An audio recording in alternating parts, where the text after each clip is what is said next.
Sa farm na ito sa Laguna, pinalalaki at pinararami ang baka at kalabaw para sa kanilang gatas. Kaya naman mabusisi sila sa mga ipinapakain sa mga alaga. Alam nyo ba na merong espesyal na uri ng damo na pinapakain sa mga baka para mas tumaas yung nutritional value ng kanilang gatas? At yan ang gagapasin natin ngayon. Hello po, sir! Ano pong uri ng damo? Ma'am, ito po yung Napier grass, also known as patchong. Isa po ito sa mga improved grasses na ipinapakain natin sa baka. Bakit magiging mas masarap yung gatas kapag Opo, ma'am. Tapos mas madami po ang gatas na para palang malunggay ito, no? Opo, ma'am. Okay po. Paano pong gagawin natin?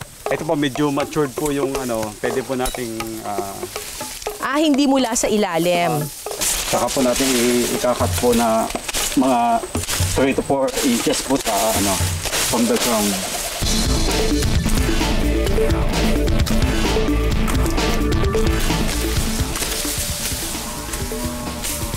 Ayan na, humihingi na ng pagkain. Mga baka. Mamaya na!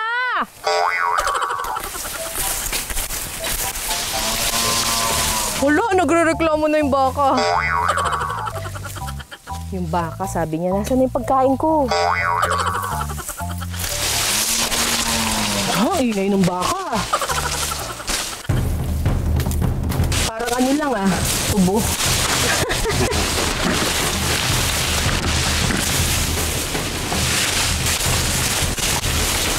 Tatlong klase ng improved grass ang ipinapakain nila sa mga kalabaw at baka.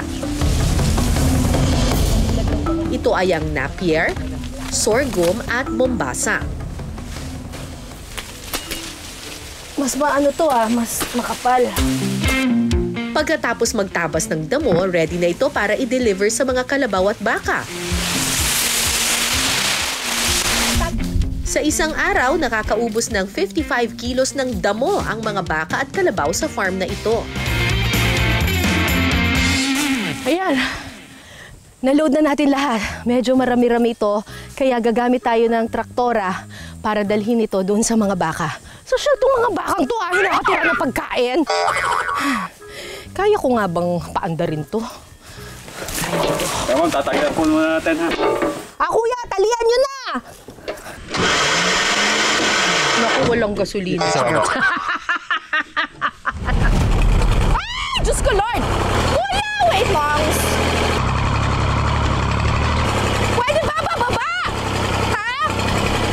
Makakababa ba dyan?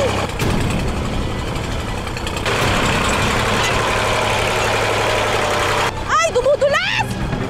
Okay, tama na.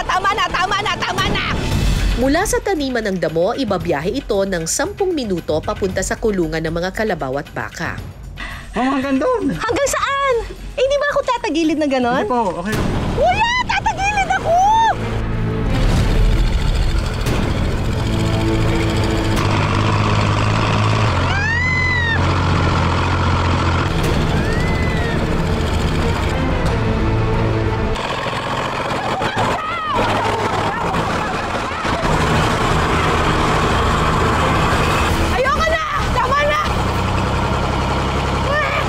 Achievement unlocked. Nakapagmaneho na ako ng traktora, pwede na ako maging magsasaka. Charot! Kuya, kayo na po. Parang feeling ko mamamatay ako. Mas kakaunti ang damo tuwing tag-araw, kaya kapag tag-ulan, karaniwang gumagawa sila ng silage o fermented na damo. Bukod sa mas humahaba ang shelf life, mas nagiging masustansya rin daw ang mga damo. Sa paggawa nito, kinakailangan munang i-shred ang mga damo. Ay! Dumiretso! Nakakatakot!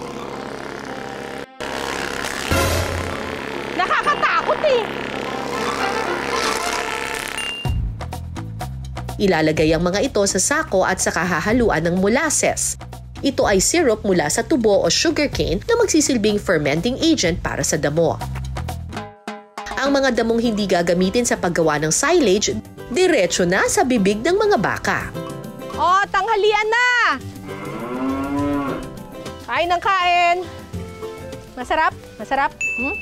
Ang pagpapakain ng sariwang damo at ng silage nakatutulong sa pagpapabuti ng kalidad ng gatas ng kalabaw at baka. Sa farm na ito, 8 litrong gatas ang napoproduce nila araw-araw.